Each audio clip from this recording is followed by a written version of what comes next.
ليل مريح تنهدى يا صاحي كي تستريح وبث السلام علیکم دوستوں، بی اسلامک بائی سید عامر میں آپ کا خیر مقدم ہے۔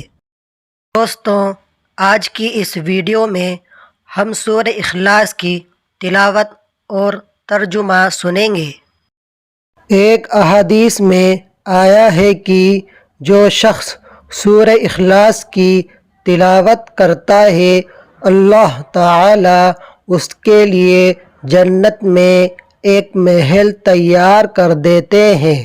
اعوذ باللہ من الشیطان الرجیم۔ پناہ مانگتا ہوں میں اللہ کی شیطان مردود سے۔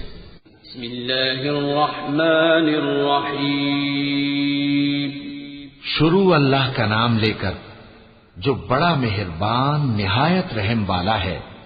قل هو اللہ احد اللہ الصمد لم يلد ولم يولد ولم يكن له كفوا احد۔